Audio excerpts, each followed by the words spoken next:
vamos a empezar con el temilla este, ¿no? El inquietud que tenían aquí de organizar este encuentro, que es muy interesante y un poco, pues muy desapercibido. Es una de las cosas que están por ahí silenciosas, no salen en la tele hasta ahora, que a ver si sale, no salen en la prensa o casi no salen, nadie habla de ellas, pero tiene una importancia que va mucho más allá de lo que pensamos. Y es un poco lo que quiero transmitir, qué importancia tiene, por qué situación están las variedades locales, para qué se pueden utilizar y qué podemos hacer un poco por ello, ¿no? Quiero que sea un poquito básico, así general, porque después tendréis aquí mañana a Juanma de la Red Andaluza de Semillas, que ya os dará una charla más concreta sobre talleres de conservación y mejora de semillas, ¿eh? Esto va a ser una introducción. De todas maneras, el que quiera saber más de algún tema que haya dado y tiene una curiosidad, venga, pues me lo dice, estamos entre amigos y hablamos más. El que no entienda alguna cosa que haya dicho, o una palabra que aparezca por ahí, o cualquier cosa, pues también. El que quiera añadir un comentario, alguna foto o algo, pues sin problema. Estamos en plan charla. Yo tengo que estar aquí porque tengo que darle al botoncillo este, que si no me iba.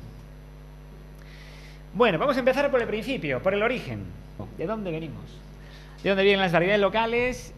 A ver si sabiendo dónde venimos, sabemos hacia dónde podemos ir. Y bueno, pues empezó con la agricultura, ¿no? La agricultura comenzó cuando a alguna gente se le ocurrió recoger grano de alguna planta, sembrarlo y cuidarlo hasta volver a coger semillas. Este es el inicio. Ese proceso tan sencillo y tan complicado, repetido muchas veces, muchos años, muchas generaciones, da lugar a que de una misma planta natural, con el tiempo van apareciendo diferentes variedades de la misma planta. ¿Por qué diferentes? Porque cada una está adaptada a un lugar donde se fue seleccionando y a un uso que le fue dando una comunidad. Parece ser que la agricultura empezó hace 10.000 años, en el Neolítico, hace un montón, esto no es de ayer, hace muchos años. Y la agricultura comenzó con la selección de variedades. No hay agricultura si no hay variedades seleccionadas adaptadas a los lugares donde se quiera cultivar. Este proceso parece que no, pero bueno, empezó hace 10.000 años, imaginaros, ¿no? Una mazorca de maíz, el maíz nativo tiene una mazorquilla como un dedo meñique, así, pequeña. La mazorca que conocemos tiene un tamaño muy superior. Y eso fue uno de los ejemplos, quizá uno de los más visibles, que se ha conseguido de manera tradicional seleccionando variedades. Tanto es así que en solo 6.000 años, digamos, la agricultura, o sea, las variedades sembradas ya proporcionaban más alimento que la caza, que hasta entonces la caza y la recolección, que era el sustento de la humanidad en esa época, ¿no? O sea, hacia el 4000 a.C. la agricultura ya era la principal fuente alimentaria de la humanidad. Y un poco después, qué casualidad, de la agricultura se pasa a la cultura, y de la cultura a la civilización. 1000 años después de eso, en el 3000 a.C., aparecen en el Mediterráneo las grandes, bueno, en el Oriente Próximo, las primeras grandes civilizaciones. Un poco más tarde en China, un poco más tarde en América.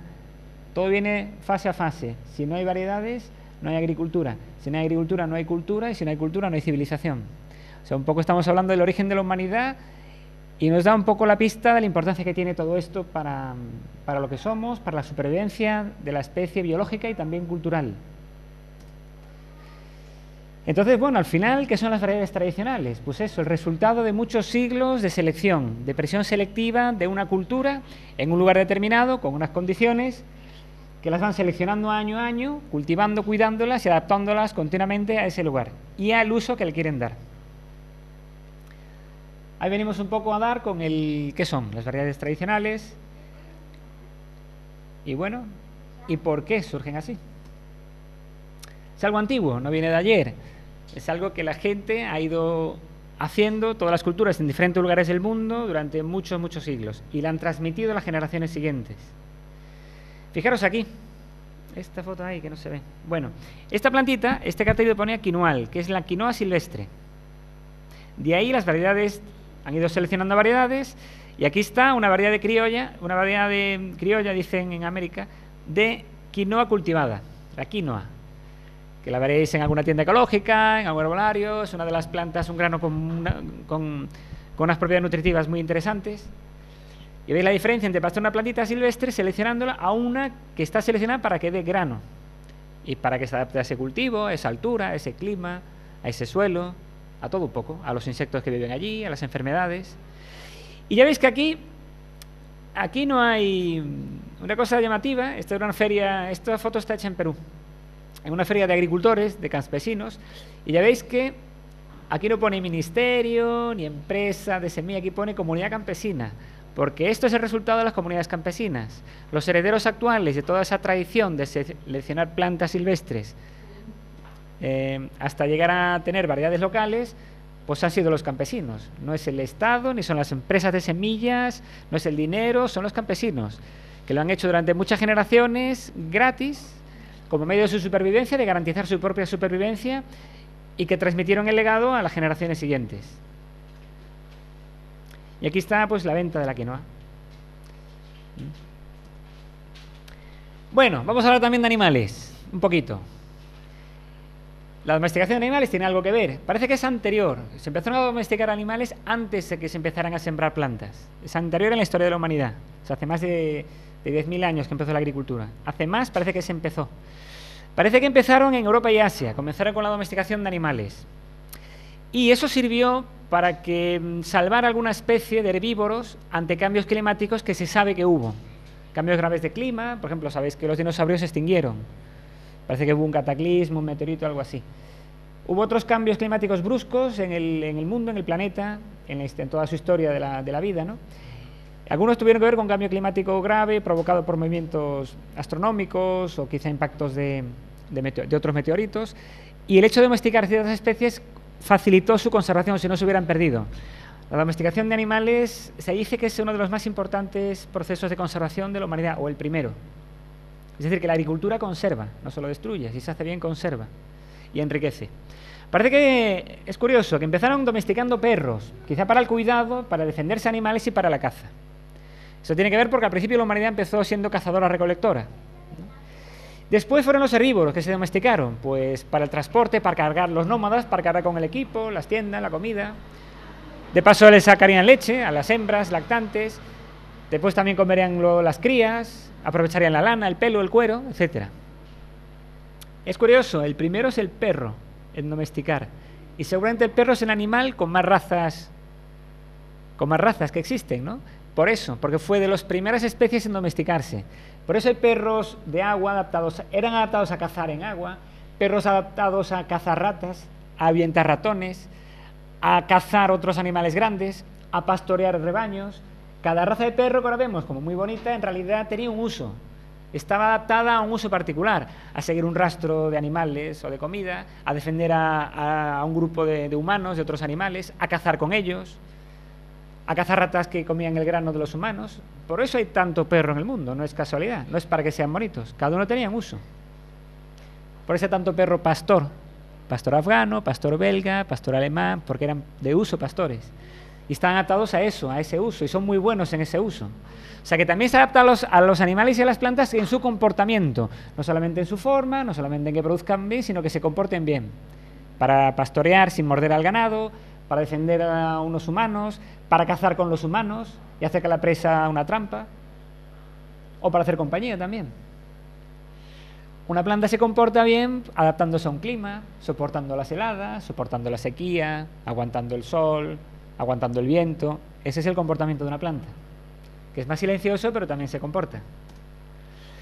Y de todo esto, ¿cuántas razas locales conocemos de animales? Ahí viene la pregunta. ¿Cuántas conoceremos? Razas de vacas en España. Puede haber como 50 o más. En el norte, que yo conozca, ya debe haber 4. Entre Galicia y Asturias ya hay como 5. En Castilla, la vileña de Ávila, en Salamanca hay otro ganado, no sé los nombres. Yo me sé algunos del norte, en el toro de Lidia, raza autóctona de España, por ejemplo. En ganado de ovejas, ¿cuántas conocemos? Ovejas distintas. ¿Cuántos os suenan? Churrimerina en Castilla y la segureña, entre Murcia y Granada y Jaén hay una zona que la oveja segureña. Imagino que habrá más, no me las conozco. Ovejas de Berca también, una docena en toda España. O sea, hay unas cuantas. De cerdos, ¿cuántas conocemos? Razas locales de cerdos. Venga, a ver esos niños. El blanco y negro la llevan aquí. El negro será el ibérico, ¿no? Que ese es autóctona de España, bueno, del suroeste de España. El ibérico ya había otro. Luego están las... Uy, este es mi... Claro, esto es porque está en silencio. Luego había otro. En España había dos razas de cerdo autóctonas, que eran el ibérico y el celta. El celta estaba, pues, en la zona un poco entre Castilla, Galicia y norte de España. Ahí vivía el cerdo celta.